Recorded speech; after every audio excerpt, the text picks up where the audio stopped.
Gizangi y los pandilleros atacan la nueva base humana. Chaozu demuestra sus aterradoras y divinas habilidades. Hola a todos chicos y chicas de YouTube, mi nombre es Cross y bienvenidos a un nuevo video. En esta ocasión les traigo la séptima y por ahora última parte de los niveles de poder de Versus, donde terminaremos viendo varios frentes a la vez y los diferentes sucesos que ocurren ahí. Pero antes de comenzar, aún hay varios de ustedes que siguen sin estar suscritos a este canal, por lo que si vos no lo estás, por favor presiona el botón rojo de suscribirse y activa la campana de notificaciones para que no te pierdas de futuros videos. Y por cierto, digo última parte porque prácticamente nos pusimos al día con el manga actual a este punto, ya que este video abarcará por completo los capítulos 26 y 27. Si llego a terminar esto antes de fines de agosto, seguro podré sacar el primer análisis de este gran manga, claramente si a ustedes les parece bien la idea. Pero bueno, ya sin nada más que decir de mi parte, comencemos con el video y espero que les guste.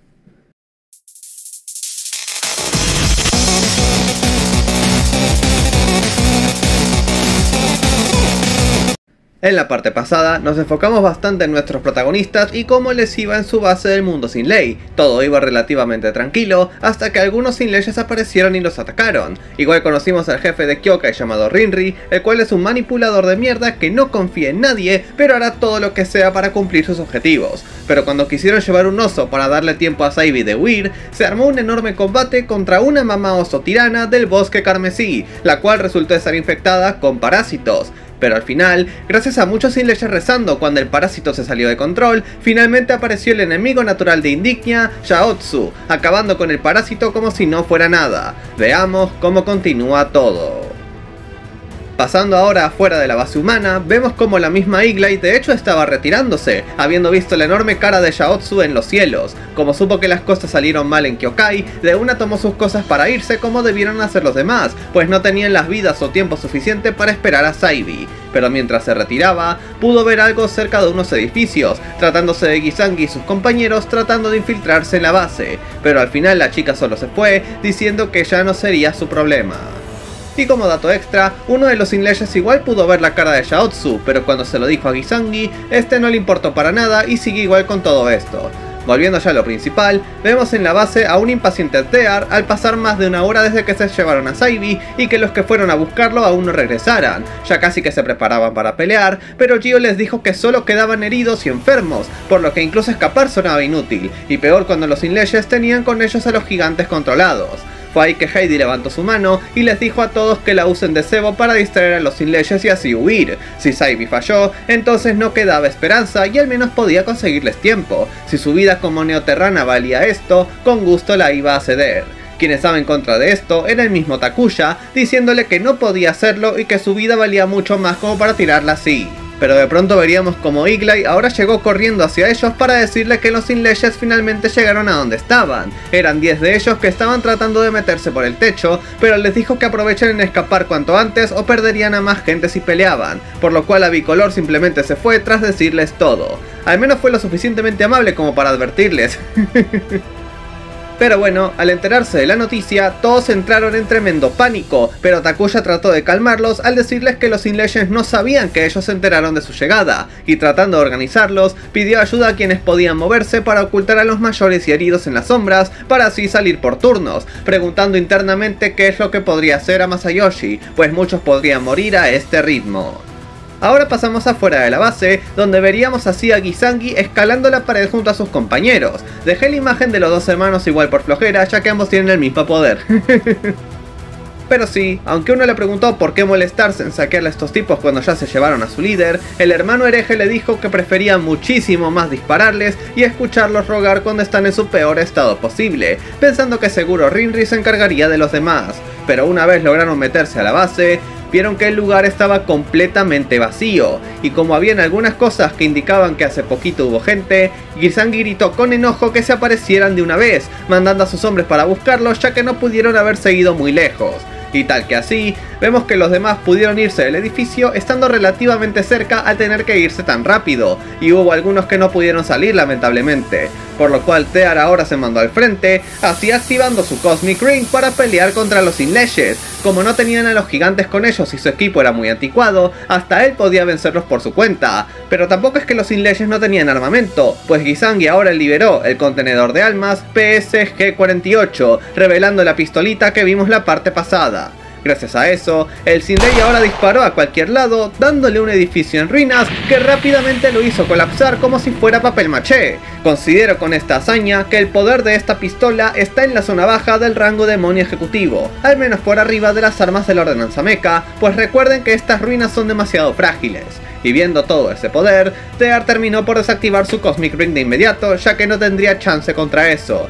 Pero como era cuestión de tiempo hasta que los encuentren, de pronto vemos que Takuya salió corriendo de inmediato para así acercarse a Gizangi, el cual ni bien lo vio, demandó que trajera al resto si quería vivir, pero el anteojudo le dijo que no. Basándose en su grupito y el momento de su llegada, le era muy claro que actuaba por su cuenta sin seguir las órdenes de su jefe, y temblando como cuando Yamashita confrontó a Aereo, Takuya le dijo que sin importar cómo se manejen los Sin Leyes, la insubordinación era una grave ofensa, por lo cual su intento de saqueo sin permiso le podría costar su puesto si su jefe se enteraba. Y gracias al tiempo extra que consiguieron, el de la metrópoli desastrosa le dijo que se fuera de una vez para que Rinrin no se entere de lo que hizo, pero de lo que Takuya aparentemente se olvidó es que no estaba en un país de primer mundo, sino con los putos miembros del cartel, pues Gizangi ahora le apuntó con su arma y le gritó que eso le puede importar menos, pues era de los que actúa primero y piensa después. Pero cuando el pandillero estaba a punto de disparar, este de pronto terminó cayéndose adentro al ser jalado de repente. Hubo silencio por un instante,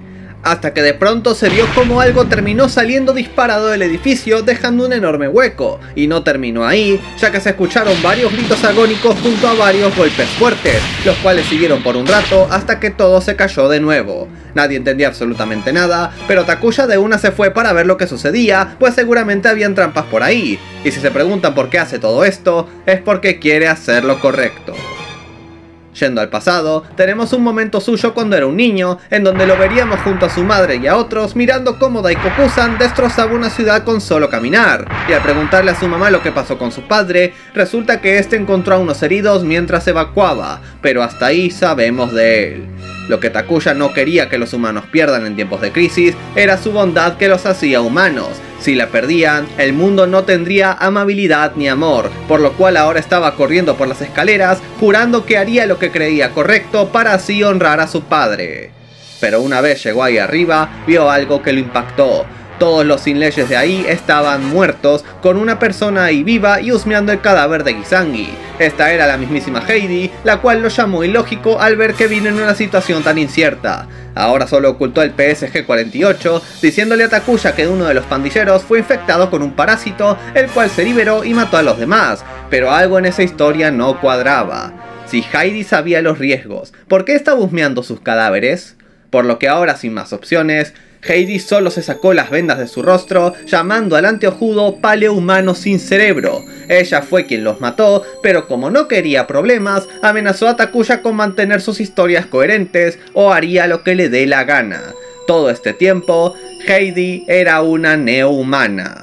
Takuya no tuvo tiempo de estar en shock cuando los otros llegaron con él, diciendo que solo Tear y Moon podían ver lo ocurrido. Cuando notaron a Heidi, esta les dijo que la tomaron como rehén al no poder salir a tiempo, y Takuya al final les dijo lo mismo que Heidi a él, de que un Sin Ley contrajo un parásito que atacó a los demás, y que en su camino ahí arriba solo pudo ver una sombra correr y salir del lugar, seguramente tratándose del huésped. Al final tenían que seguir el protocolo de los de Parasítica, y no solo dejar aislada a Heidi por 48 horas al esta tocar su sangre, sino también deshacerse de los cuerpos según dicho protocolo. Pero Takuya simplemente estaba frustrado, pues no tuvo más opción que seguirle el juego a Heidi, la cual simplemente se le acercó y le susurró por su buen trabajo.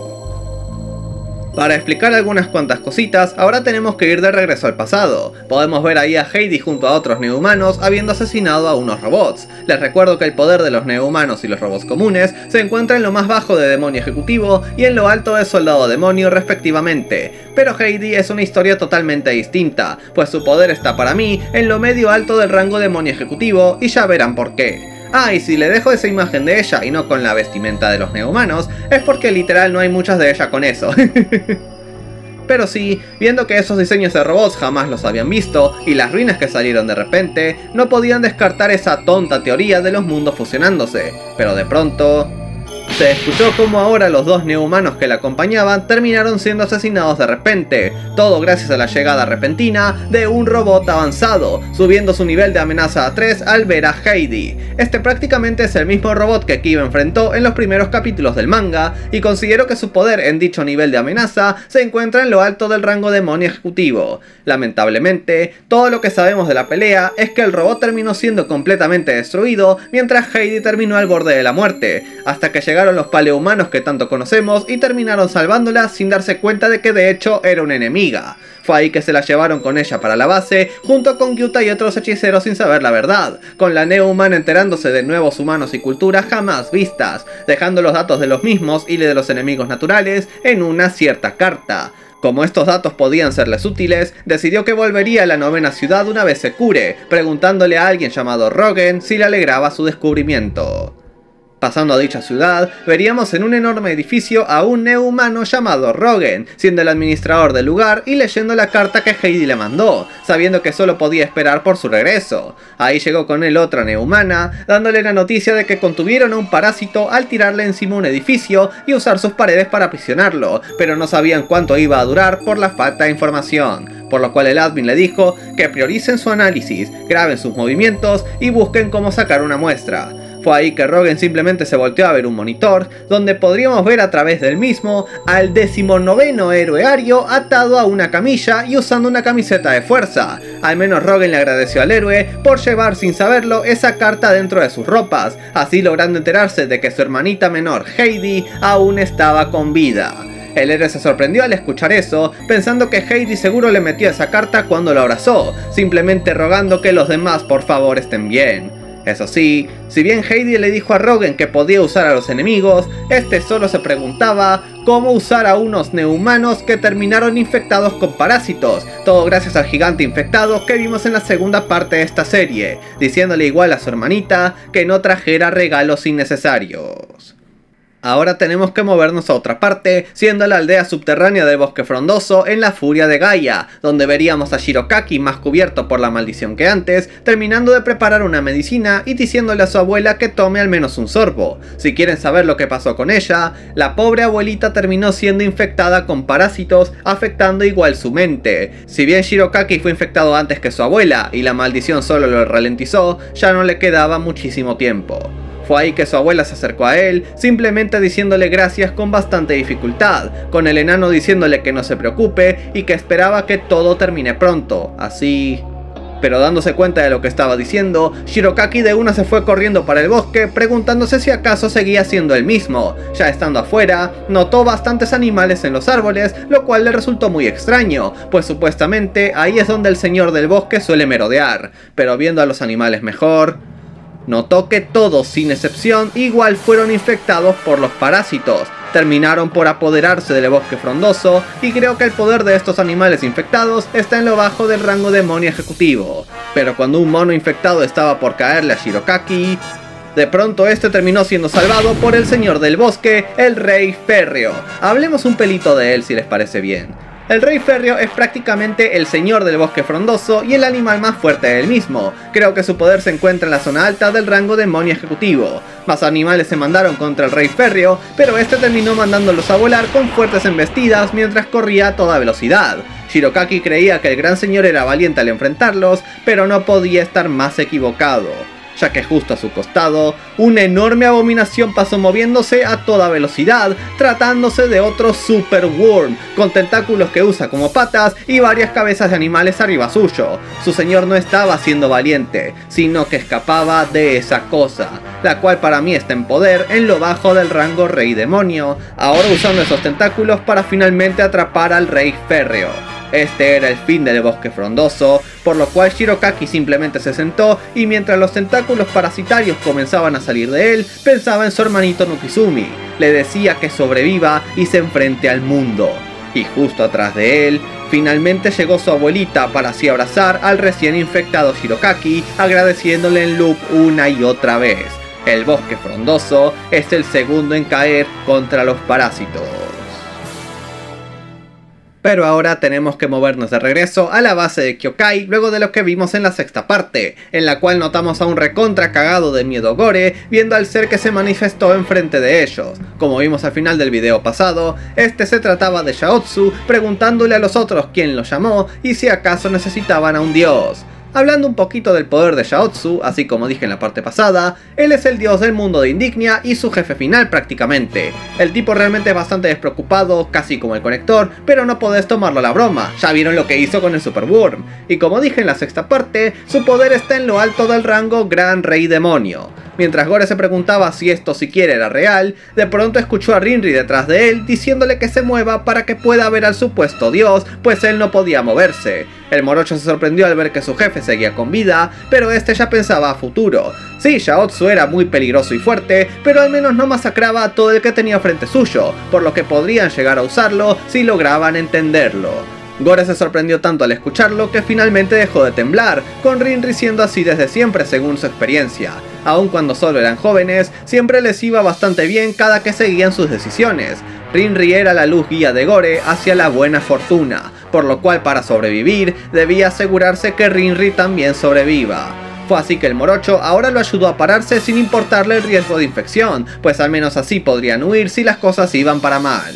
En cuanto a nuestros protagonistas, estos veían atónitos a Chaozu mientras este preguntó por qué dudaban si llamaron por su salvación. Saevi se preguntó si este era el dios enemigo de Indignia, pensando que al menos podría negociar con él si podían comunicarse y evitar provocarlo. Ahora el hechicero le agradeció por la ayuda al dios, diciéndole sonriente que era alguien verdaderamente poderoso, y Chaozu simplemente dijo con una sonrisa orgullosa que era de esperarse de alguien tan poderoso como él. De nuevo arrancamos bien. Pero sí, ahora veríamos cómo la deidad de pronto terminó escupiendo algo que cayó al suelo, y acercándonos más para ver qué era, esto se trataba del Super Worm que casi nos mataba a todos, convertido en un parásito bebé, con Chaozu diciendo que las amenazas para los humanos son solo un juego de niños para él. Todos quedaron en shock al ver al Super Worm, con el enemigo divino de Indignia empezando a reírse confiado, pues eso no cubría ni la punta de su poder real, ordenándole a los humanos que empiecen a alabarlo. Pero Saevi terminó cometiendo un gravísimo error a la hora de reconocerlo como el dios de Indignia y decirlo en voz alta, pues Chaozu ahora comenzó a molestarse mientras la mitad de su cuerpo se cubrió de oscuridad, con ojos apareciendo en la misma, mientras le preguntaba a Saevi si acaso no lo conocía. Chaozu ahora levantó al hechicero con sus poderes ya preparado para asesinarlo, con Naorai diciéndole rápidamente al hechicero que comience a rezar y rogar por el perdón del dios antes de que sea demasiado tarde para él. Kayla y sus soldados rápidamente le apuntaron con sus armas, pero Saevi les dijo de una que no lo provoquen. Fue ahí que el hechicero de una hizo el gesto de rezo, diciéndole a Chaozu que no son los humanos del mundo donde era alabado, y que no tenían a un todopoderoso como él para hacerlo, por lo cual todo eso era una novedad para ellos. Lo bueno es que eso sirvió para calmar a la deidad, pero con solamente un gesto de su mano, convirtió los rifles láser de la ordenanza mecha en nada más que arena. El dios ya entendía mejor la situación, diciendo que entonces tenían que aprender de él y agradecer por su piedad, por lo cual le preguntó a los humanos qué es lo que querían de él. Naorai ahora trató de rechazarlo amablemente, pero tres pandilleros lo quitaron de en medio para pedirle cosas. El pelado estaba hambriento, por lo que pidió comer hasta reventar. El de pañuelo le suplicó que por favor reviva a su hermano mayor, y el de lentes le pidió que como su base fue destruida, que les dé un lugar seguro al cual llamar hogar. Y entendiendo los pedidos, Chaozu decidió comenzar con la cena, por lo cual ahora creó comida infinita de la nada y haciendo que el pelado se la tragara toda la fuerza, pero al final terminó siendo tanta comida para él que su panza literalmente terminó por reventar para el horror de todos los humanos. Con la cena cumplida, ahora fue con el pedido de revivir al hermano del de pañuelo, y la forma en que lo hizo es deformando la cara del sujeto, apareciendo la de su hermano mayor ahí, lo cual terminó alegrándolo bastante, pero terminó cayendo al suelo poco después. Ahí no sé si murió por la modificación repentina de su cabeza, pero la verdad es muy probable. Ya ustedes me dicen lo que opinan después. Solamente quedaba el pedido de un nuevo hogar, por lo cual la deidad comenzó a usar sus poderes para así alterar todo el terreno de Kyokai, formando así una especie de ciudad religiosa como las de Indignia y teniendo una gran pirámide en el centro, por lo cual Chaozu simplemente les dijo a los hijos de hombre que no se preocupen, así sentándose ahora en el trono y diciéndoles que de ahora en adelante Dios estará con ellos. Y lo último que veremos hoy será un sorprendente cambio de escena, llevándonos a un área de la ordenanza mecha. Ahí veríamos a varios robots normales y uno avanzado en el aire, acercándose a un ser que ya conocemos, el cual entró en su territorio.